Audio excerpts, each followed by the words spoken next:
गुरुभ्यो नमः नमो अरहन्ताणं नमो सिद्धाणं नमो आयरीयाणं नमो वज्रायाणं नमो लोये सवसाहुनं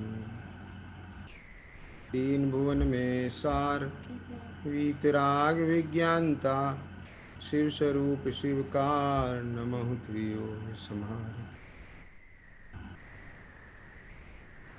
छेड़ाला जी के आधार से अपना स्वाध्याय का जो क्रम चल रहा है उस क्रम में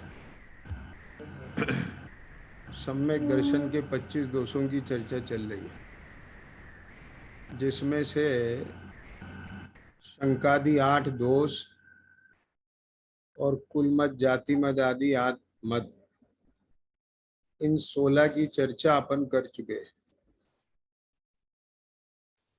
अब इसमें आगे 6 अनायतन और 3 मूर्ता 16 और 9 25 हो जाएंगे, तो 6 अनायतन का स्वरूप आज से प्रारंभ करना है।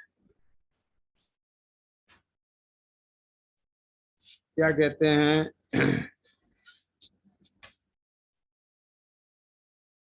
कुगुरु कुदेव कुव्रस सेवक की नहीं प्रशंस उचरे है, जिन मुनि जिन श्रुत बिन कुगुरादिक तीन न नमन करे है।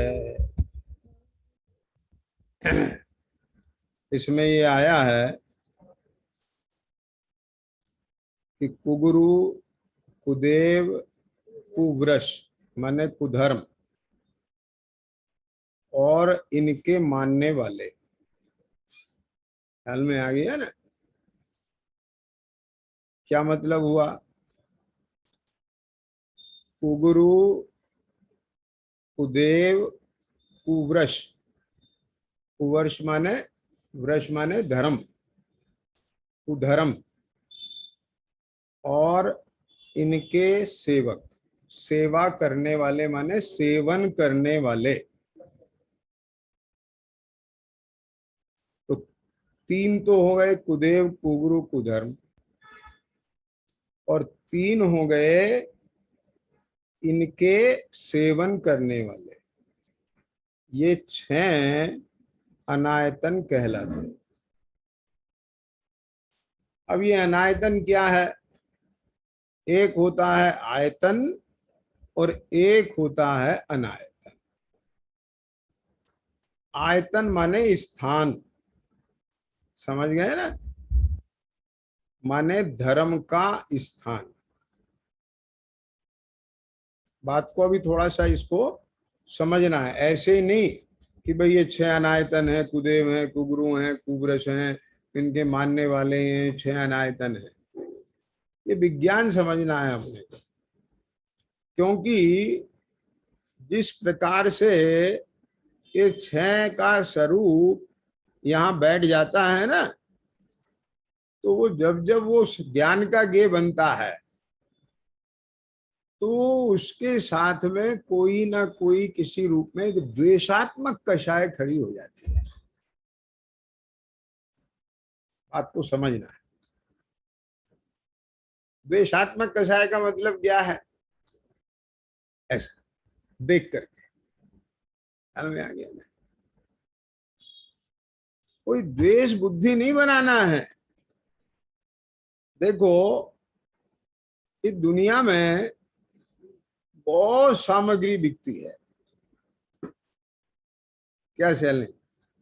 अच्छी क्वालिटी की भी बिकती है, हल्की क्वालिटी की भी बिकती है, घटिया क्वालिटी की भी बिकती है, मिलावट की भी बिकती है और 100% नकली भी बिकती है। बात पकड़ना जरा मेरी जो मैं कह रहा हूं। एक चीज बताओ, एक है बिल्कुल प्योर अटपेरा घी। ये कौन सा? जो अपन लोग लेते हैं ना, दूध लाए, मलाई उतारी, मलाई जला के घी निकाला, बिल्कुल प्योर है वो, एकदम शुद्ध, असली तो है ही, लेकिन शुद्ध भी है। समझ में आ गया ना? क्योंकि अपने जैन दर्शन में शुद्धता की परिभाषा कुछ और है। शुद्ध भोजन, शुद्ध घी, शुद्ध दूध, शुद्ध जल। तो शुद्धता की परिभाषा क्या है? पाप क्रियाते शून्य शुद्ध है। तो पाप क्रिया का मतलब है हिंसा से रहित है। माने जो दूध है वो बिल्कुल मर्यादा के अंदर उसे गर्म कर लिया है, तो उसमें जीवोत्पत्ति नहीं हो पाई। और मलाई मर्यादा के अंदर पका ली है, तो उसमें फर्मेंटेशन नहीं हुआ, जीव नहीं बने।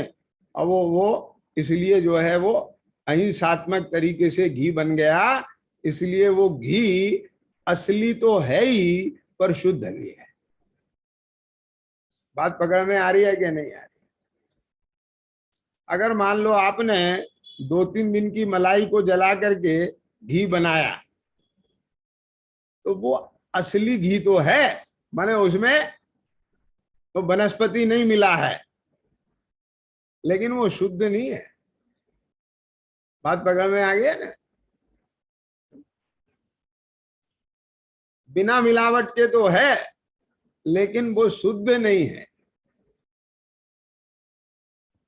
ये ड्राई क्लीन के, लॉन्ड्री के जो कपड़े हैं बिल्कुल साफ स्वच्छ हैं, लेकिन शुद्ध नहीं है। ये साफ है, नीट एंड क्लीन है, पर शुद्ध नहीं है। क्यों? अनछने पानी में धुले,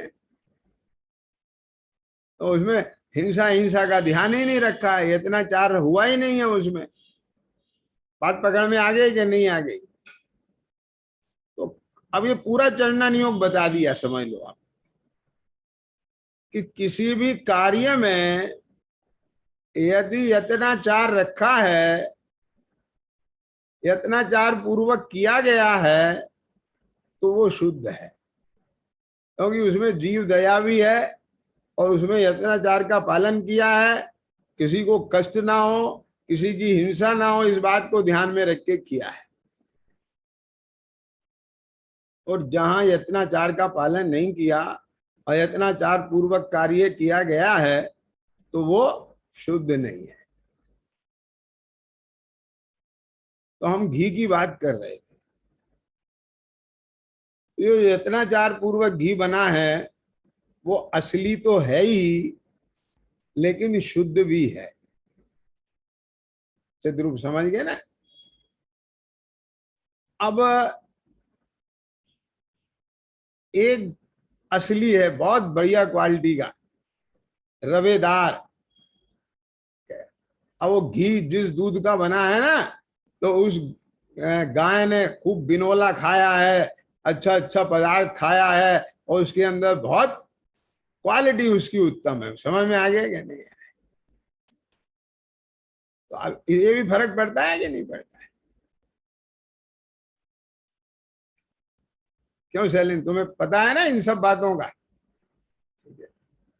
अब सोना तो सोना ही है, एक बिस्किट का सोना है, एक डली का सोना है, तो इनमें फर्क होता है कि नहीं होता है? थोड़ा प्योरिटी, बिल्कुल क्वालिटी जैसी होनी चाहिए। तो कोई चीज बिल्कुल बहुत अच्छी क्वालिटी की भी बाजार में बिकती है, कोई कम अच्छी भी बिकती है, कई हल्की क्वालिटी की भी बिकती है। ये मैंने बोला है, समझ में आ गया क्या नहीं आया? एक काजू 400-500 रुपए किलो का भी बाजार में आता है, 1000-1200 रुपए किलो का भी आता है, एक 2-2, 4-4 हजार रुपए किलो का भी आता है, एक 8-10 हजार रुपए किलो का भी आता है। वो देखने ही नहीं मिलता, एक्सपोर्ट हो जाता है। समझ में आ गया? तो सब चीज मिलती है, हर क्वालिटी की मिलती है। तो मैंने ये बात कही, और इसके साथ एक शब्द और लगाया कि मिलावट की भी मिलती है।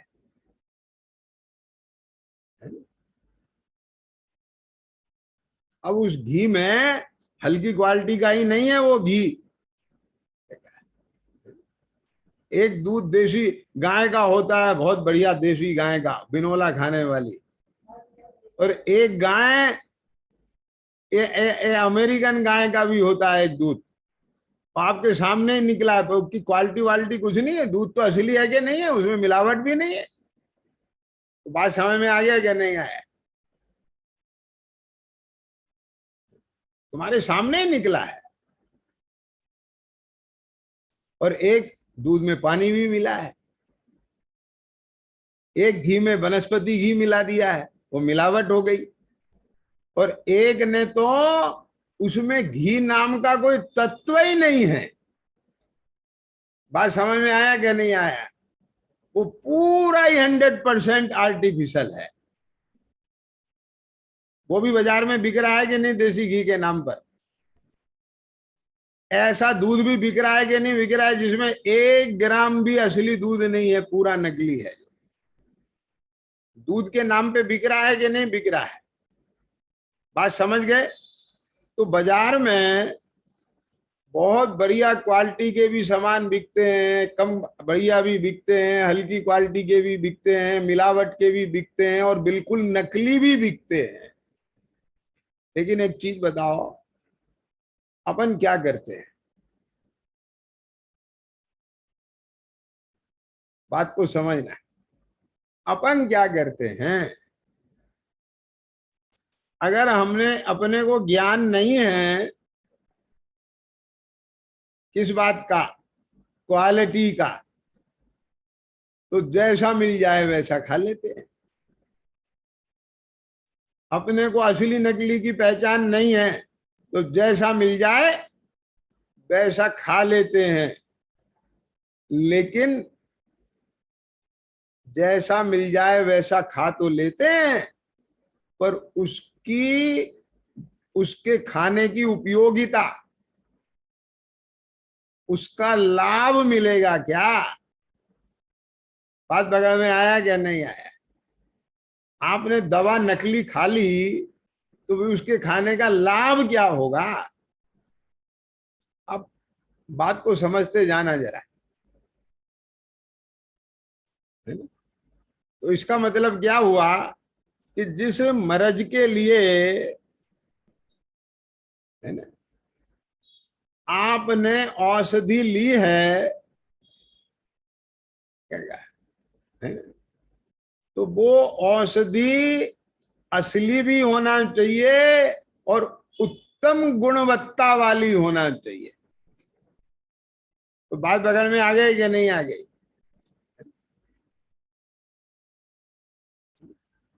ये क्या होता है, अजगन के साथ सतावर मिलाते हैं कि नहीं मिलाते? तो सतावर भी बहुत क्वालिटी की आती है, बंसलोचन भी बहुत क्वालिटी का आता है। समझ में आ गया कि नहीं? असली भी आता है, नकली भी आता है।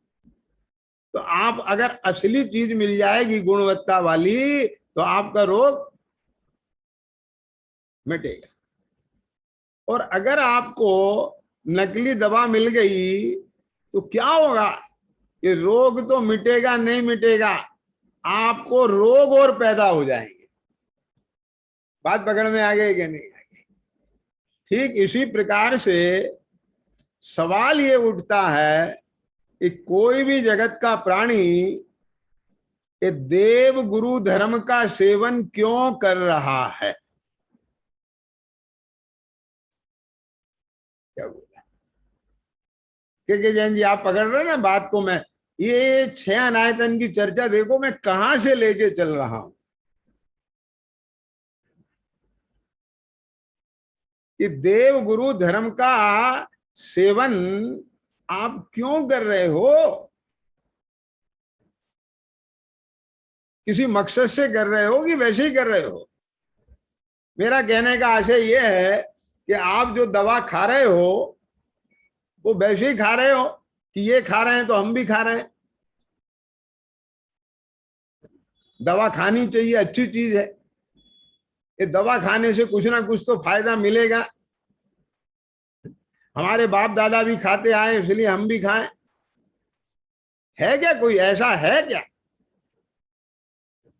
कि दुनिया में कोई भी व्यक्ति किसी भी दवा का सेवन देखा देखी करता हो, पद्धति बुद्धि से करता हो, कुल परंपरा से करता हो, ऐसा दिखता है? नहीं ना। हर कोई व्यक्ति इस बारे में विवेकी है कि नहीं है कि दवा का सेवन रोग को मिटने के लिए करता है? बिल्कुल क्लियर बात होगी कि नहीं हुई समझ में? सुषमा आ रही है कि नहीं आ रही है? क्या कहा? क्यों चिद्रुप? माने कोई भी व्यक्ति वैसे ही दवा का सेवन नहीं करता देवे। क्या बोला कि अरे भाई साहब बहुत दिन हो गए है ना, दवा खाए, अब चलो दवा चालू कर देते हैं। करते हो ऐसे कभी? नहीं ना। तो इसका मतलब सीधा सीधा आया कि नहीं आया?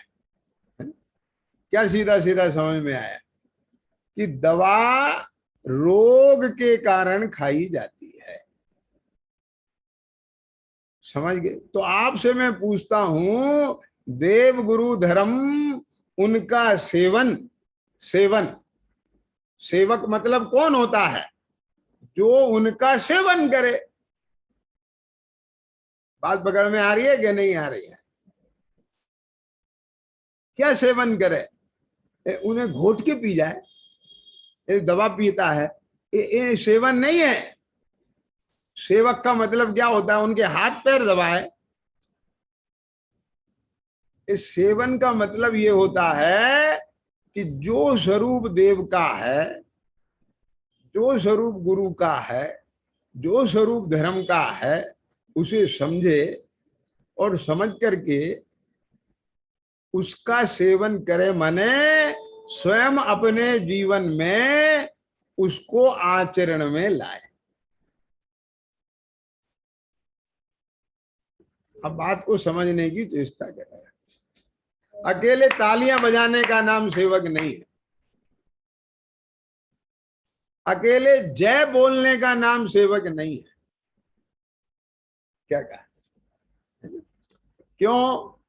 क्योंकि तालियां बजाना तो शरीर का धर्म हो गया, ये तो काय की चेष्टा हो गई, और जय बोलना ये वचन की चेष्टा हो गई। क्या जैन जी समझ गए कि नहीं समझ में आया? देखो, मैंने अभी एक बात कही कि उसे जीवन में आचरण में लाना, इसका नाम सेवन है। तो यहां कोई प्रश्न कर सकता है कि बोले अविरत सम्यक दृष्टि के तो अभी जीवन में नहीं आया। यद्यपि आ गया है, वो गौण रूप से आया है, अभी अंश में दिखता नहीं है। समझ गए कि नहीं? तो लोक में जिसे दुनिया को दिखे उसको माना जाता है।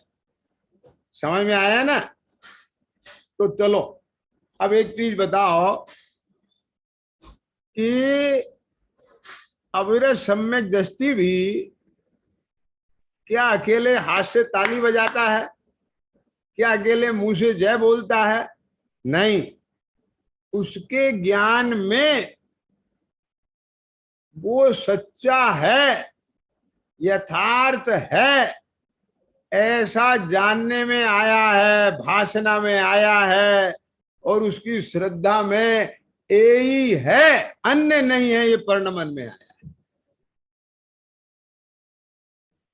बात को समझ रहे हो कि नहीं समझ रहे?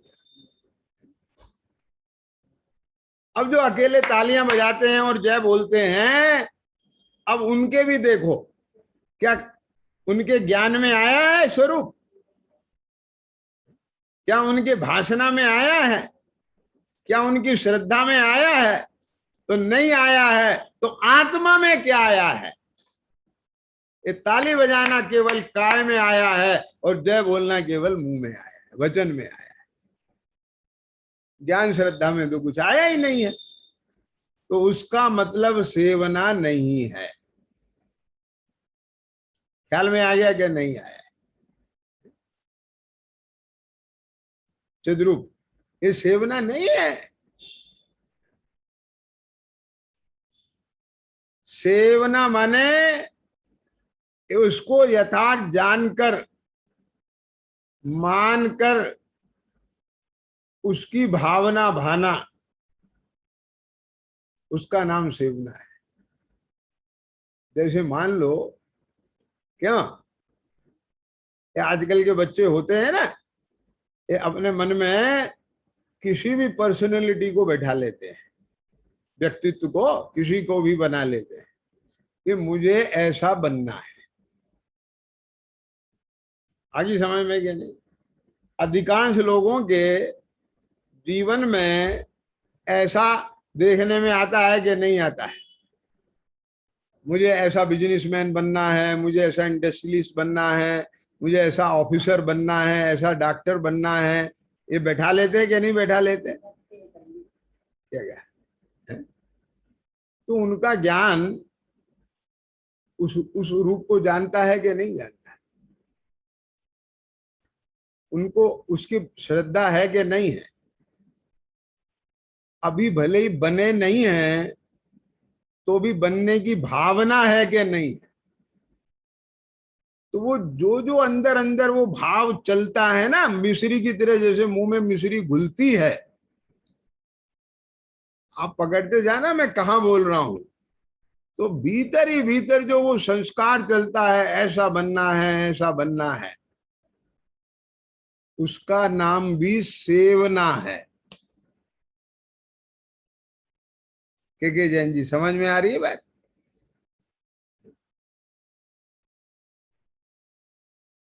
क्या देवेंद्र? अब यहाँ देखो ना कि हमारे अंतरंग में क्या चल रहा है, सुनना है ध्यान से। अब ये ऊपर ऊपर से तो कहते हैं हमें अरहंत बनना है, सिद्ध बनना है, हमें साधु बनना है, हमें मुनिराज बनना है, लेकिन अरहंत और सिद्ध माने क्या? मुनिराज माने क्या? अकेले पीछी कमंडल लेने का नाम मुनिराज है? आरंभ परिग्रह छोड़ दिया उसका नाम मुनिराज है? तो अगर आपके ज्ञान में उतना ही मुनिराज है तो आप वैसे ही मुनिराज बनोगे।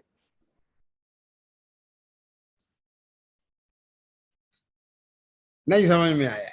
किसी के दिमाग में यह है कि जो लाल बत्ती की गाड़ी में बैठे वो कलेक्टर है, तो लाल गाड़ी में बैठना ही समझ रहा है बस। एक कलेक्टर क्या होता है, उसकी जिम्मेदारी क्या होती है, उसके कर्तव्य क्या होते हैं, उसके दायित्व क्या होते हैं, उसके अधिकार क्या होते हैं, उसका कर्म क्षेत्र क्या होता है, समझ में आ रहा है क्या नहीं आ रहा है? वो कैसे डिसीजन लेता है, कब क्या करना पड़ता है, उसने जिसने सर्वांग स्टडी की हो तो वही अधिकारी है कलेक्टर बनने का। ऐसे थोड़ी बना देती है सरकार कलेक्टर किसी को। क्या समझ में आ गया क्या नहीं आ गया? तो ऐसे ये प्रकृति भी ऐसे ही सम्यक दर्शन नहीं दे देती, ऐसे ही सम्यक ज्ञान नहीं दे देती, ऐसे सम्यक चारित्र नहीं दे देती, ऐसे मुक्ति का मार्ग नहीं दे देती, ऐसे मुनि दशा नहीं आ जाती, श्रावक दशा नहीं आ जाती, अरहंत दशा नहीं आ जाती, सिद्ध दशा नहीं आ जाती। इसलिए पंडित टोडरमल जी साहब ने बहुत बढ़िया लिखा है, केवल पद्धति बुद्धि से देखा देखी, ये शब्द उनके बोल रहा हूं मैं।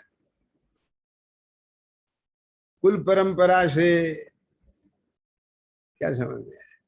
अब अपने को तोल के देख लो इस तराजू पर कि कुल परंपरा से चल रहा है आयतन और अनायतन।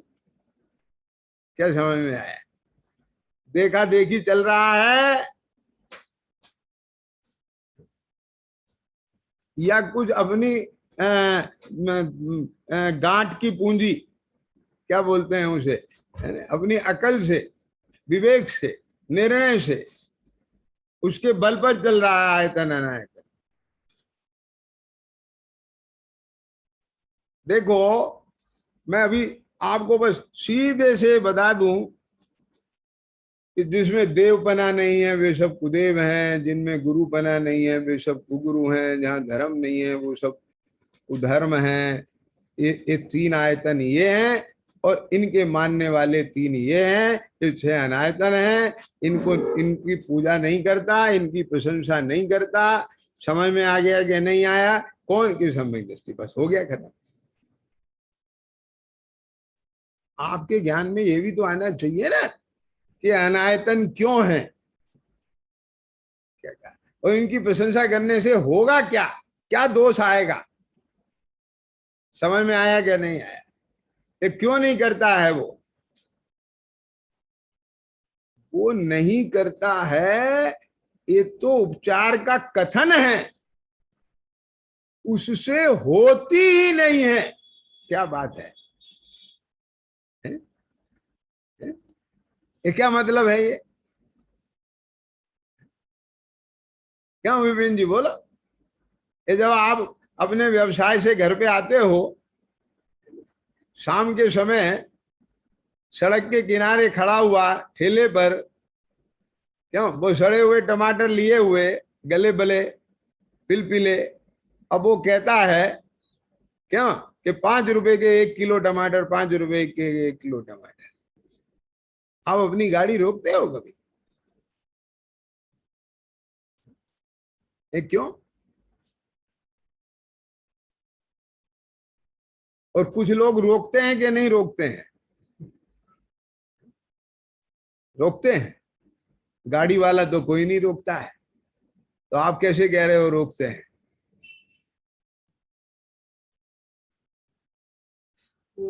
क्या समझ में आ गया? गाड़ी वाला कोई नहीं रोकेगा है? और जो रोकेगा वो गाड़ी वाला कैसे है? क्यों शैलेंद्र? क्योंकि वो जानता है कि 50 रुपए किलो का टमाटर 5 रुपए में बेच रहा है, या तो ये चोरी का माल होगा या सड़ा हुआ होगा। क्या समझ में आया देवेंद्र बोलो? तो ना तो हमें चोरी का खरीदना है और ना हमें सड़ा हुआ खरीदना है, तो इसीलिए रोक के करेंगे क्या? चलो खैर, अब मैं आपसे दूसरी बात कह रहा था। तो मैं कह रहा था नहीं प्रशंस उतरे है। अब इसमें से भी निकालो ना अर्थ, नहीं प्रशंस उतरे है, उतरे है, उससे प्रशंसा होती ही नहीं है, एक बात।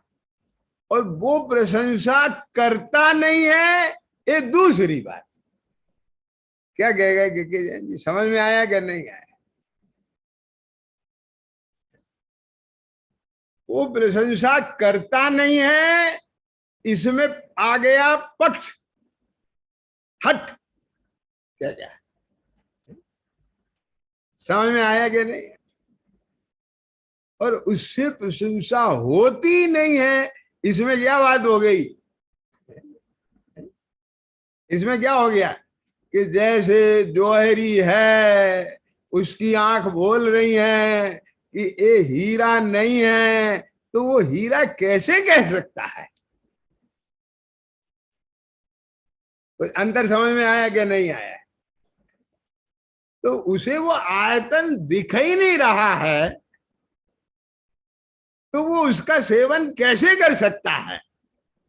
उसे उसकी प्रशंसा कैसे कर सकता है? अंतर समझ में आया देवेंद्र मैंने क्या कहा? पर यही फर्क है कि मिथ्या दृष्टि भी अनायतन का सेवन नहीं करता है। ख्याल में आया क्या नहीं आया? शास्त्र में पढ़ के देखा देखी, वो करता नहीं है और सम्यक दृष्टि से होती नहीं। क्या तो अब ये सारी चीजें अपन जो है चर्चा में लेंगे, आप समझिए। ख्याल में आया ना? ये छह अनायतन का टॉपिक भी बहुत इंपॉर्टेंट है। तो अपन ने चर्चा कहां से प्रारंभ की थी भैया? कि मार्केट में सभी तरह का माल बिकता है। बिकता है कि नहीं बिकता है? और हर माल के खरीदार भी हैं। कोई माल ऐसा नहीं है जो बिके बिना रह जाए। क्या समझ में आ गई? क्यों, है कहीं कोई माल? तो बिल्कुल सड़े से सड़ा भी होगा, वो भी बिकता है। क्या, वो उसके दाम में बिकता है। आगे समय में क्या नहीं आगे है? लेकिन ये हमारा विवेक है कि हमें कौन सा खरीदना है, एक बात। और जो हमें नहीं खरीदना, तो मैं आपको ये कहना चाहता हूं कि जो नहीं खरीदना उसमें माथा मारना है क्या? ये बहुत इंपॉर्टेंट बात है ये। देखो, जब जब अनायतन की बात आती है तो मुझे ये विकल्प आता है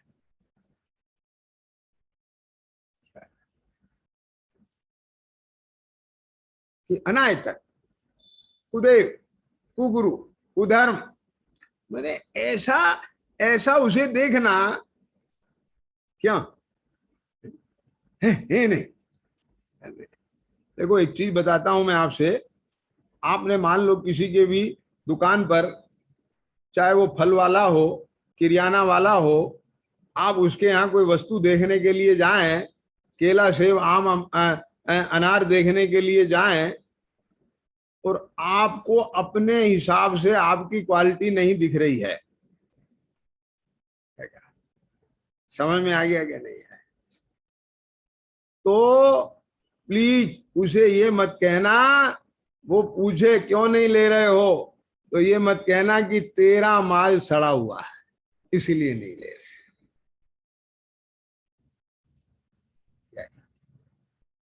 हमारे मतलब का नहीं है, बस।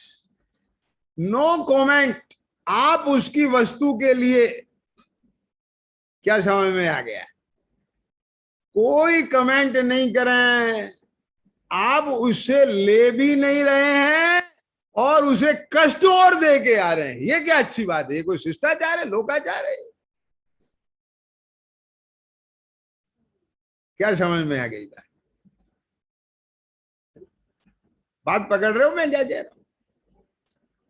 अरे वो लाया है तो बिकेगा उसका, और लोग उसे बहुत सम्मान के साथ खरीद के ले जाएंगे। ये क्या कह रहे हो? मैं श्राव का चार से बोल रहा हूं। क्या कह रहा? ये सम्यक दृष्टि जीव मिथ्या दृष्टि के आस्था के स्थान को की निंदा नहीं करता, अवहेलना नहीं करता, उसको तोड़ता फोड़ता नुकसान नहीं पहुंचाता। वह जानता है कि ये भी किसी की आस्था के स्थान है। ये मैं शास्त्र की भाषा में बोल रहा हूं। के जैन जी क्या कह रहा है? क्या समझ में आ गया? आप एक चीज बताओ ना कि भाई दुनिया में क्या सब जगह एक जैसा माल बिकता है क्या? बोलो, क्या सब एक जैसे लेवल के खरीदार हैं क्या? सब अपने अपने विवेक से अपने अपने अनुसार ले रहे हैं, बिक रहा है, सब हो रहा है। आप क्या, आपको चाहिए ये आप देखिए, और जैसा और जो आपको चाहिए वो लीजिए, खत्म हो गई बात। अब दूसरों में आप कुछ राग द्वेष नहीं करना, बिल्कुल नहीं करना। क्यों? कि ध्यान से सुनना, राग द्वेष अधर्म है और राग द्वेष का अभाव ही धर्म है। क्या बोला? आप धर्म के लिए, धर्म के नाम पर धर्म में राग द्वेष कर रहे हैं, तो वहां धर्म कहां है? क्या बोला? अरे जिस वजह से तेरे को अनायतन छुड़ा रहे हैं, क्या कहा, और वो तेरी वजह मिटी नहीं है। क्या समझ में आ रहा है क्या नहीं आ रहा है? तो मतलब क्या हुआ? तुझे राग द्वेष के अभाव में वीतरागता ग्राह्य थी ना, और तूने और राग द्वेष पैदा कर लिया। क्या मतलब हुआ इस बात का? और तेरे को एक और विषय मिल गया, वो ऐसा वो ऐसा, वो वहां क्यों जाता है, वो ये क्यों करता है, और उसने यूं किया है तो वो ऐसा हो गया, वो ऐसा। अरे तुझे क्या लेना देना है, क्या लेना? तेरे ज्ञान ने जान लिया ये मेरे योग्य नहीं है, ये स्वरूप नहीं है, ये मुझे नहीं चाहिए। तो मैं आपसे एक बात पूछता हूं, मेरी बात सुन लेना जरा ध्यान से। आज इतना इनफॉर्मल हो गया है इंसान कि अपने सगे भाई की दुकान पर आपके लायक क्वालिटी नहीं मिलती तो आप लिहाज में उसकी दुकान का माल भी नहीं खरीदते। मुझे बता दो क्यों? है कोई प्रेशराइज करता है क्या कोई? जिसको जो क्वालिटी जमती है वो खरीदता है। फिर धर्म में क्यों? क्या क्या आप मेरी बात समझ रहे हो कि नहीं समझ रहे हो? आप यहां से सम्मेद शिखर यात्रा के लिए जाते हैं, हजारों लाखों लोग जाते हैं। कोई प्लेन से जाता है, कोई राजधानी से जाता है, क्या? कोई एसी फर्स्ट क्लास में जाता है, कोई सेकंड में जाता है, कोई थ्री टायर में जाता है, क्या?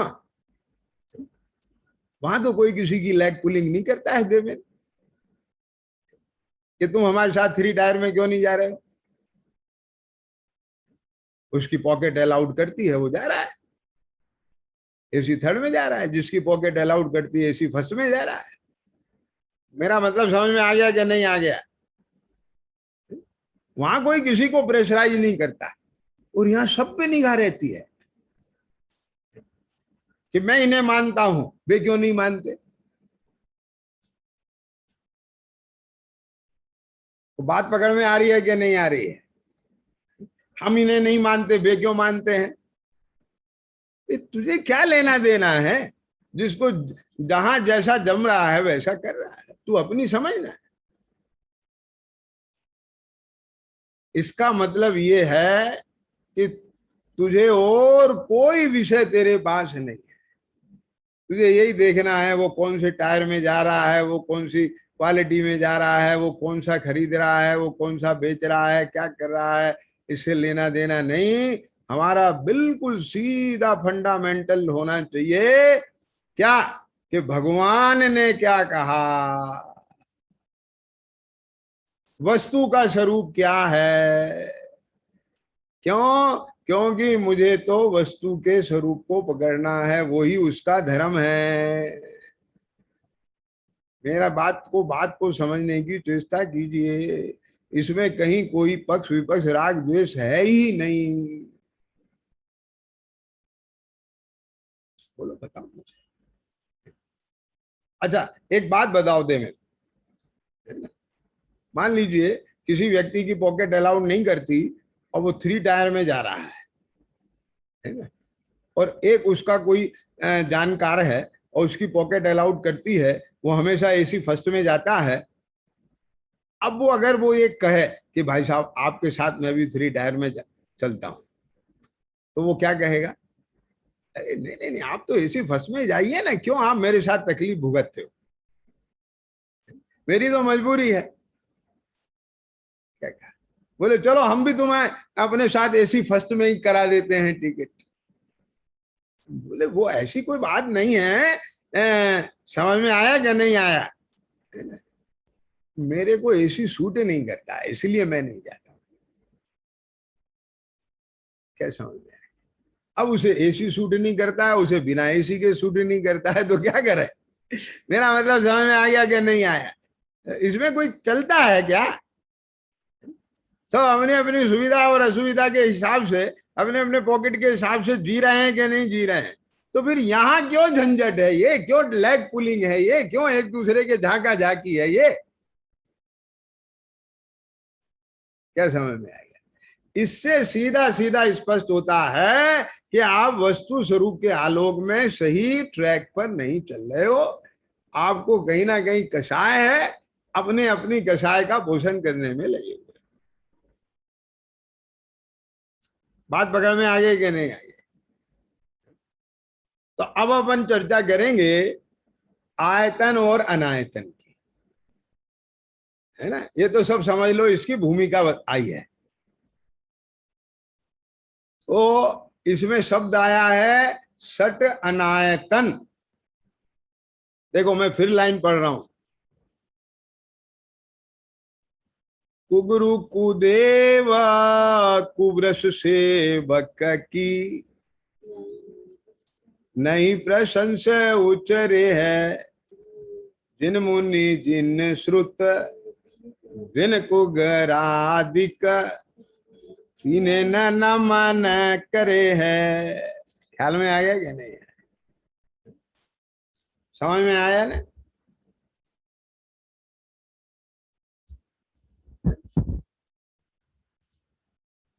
ये 6 अनायतन कहलाते हैं।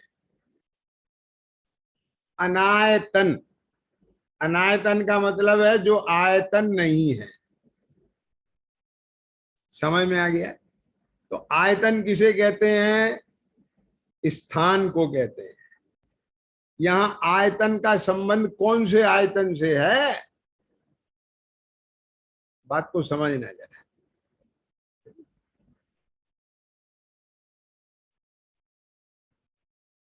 एक होता है विद्यालय, एक होता है भोजनालय। तो विद्यालय कौन सा होता है? जहां विद्या का स्थान होता है।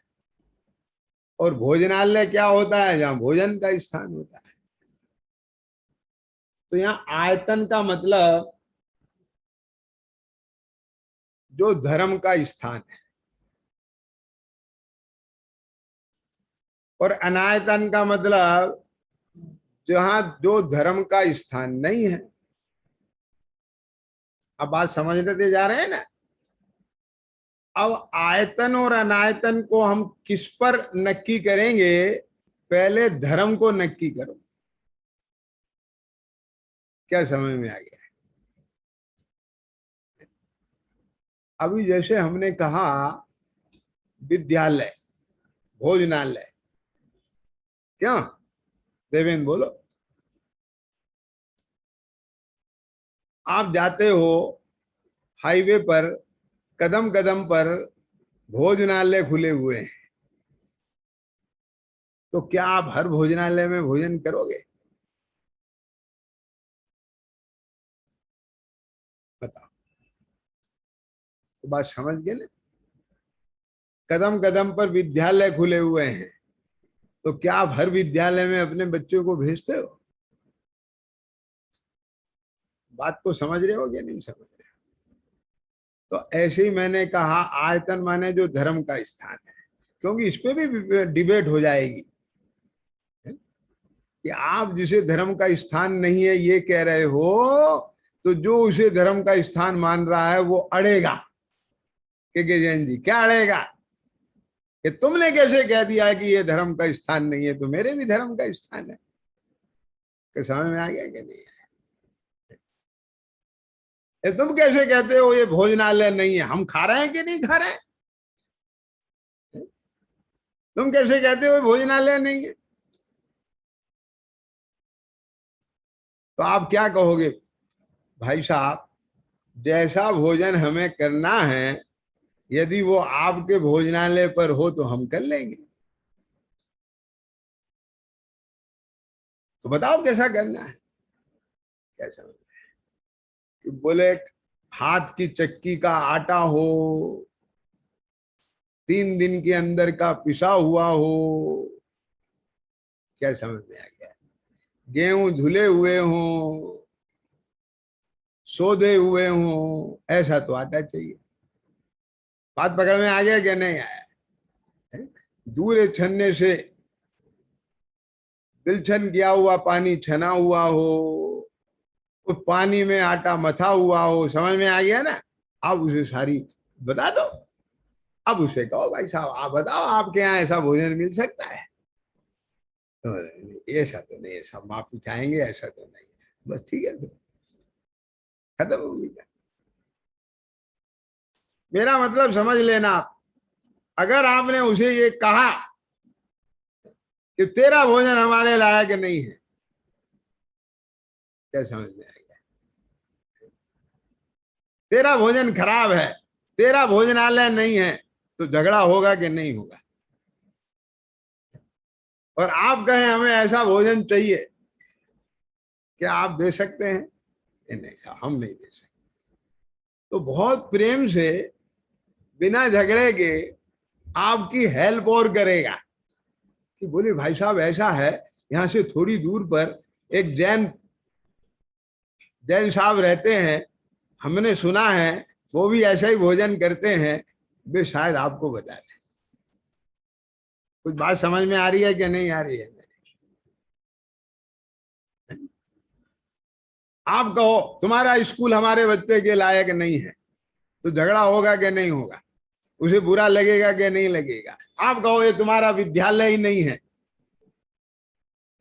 तो झगड़ा होगा कि नहीं होगा?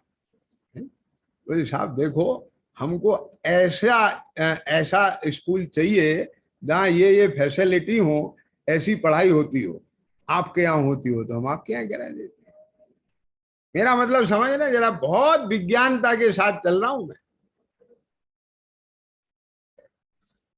आपको पूरे हिंदुस्तान में जितने भोजनालय हैं, बोलो देवेंद्र, कभी सपने में भी किसी भोजनालय को देखते हो? किसी के प्रति आपके मन में मलिनता आती है? तो फिर क्यों अनायतनों के प्रति मलिनता आती है? इसका मतलब यह है कि वहां टू दी पॉइंट आपको स्वरूप के आधार से नहीं चल रहे हो, वहां राग द्वेष के आधार से चल रहे हो, वहां कषाय है। यदि कषाय नहीं हो तो बिल्कुल सहजता होना चाहिए। बात को बताओ, आप इतने स्कूल देखते हो, किसी को देख के नफरत का भाव आता है क्या? ये क्या यार, ये घर में स्कूल खोले बैठे हैं, क्या है, क्या पढ़ाते हो, ऐसे करते हो? आप जानते हो ना, सभी प्रकार का है। वो उस जात जो नहीं पे कर सकता है वो अपने बच्चे को पढ़ाता है। क्या कहना बोलो, समझ में आ गया क्या नहीं आया?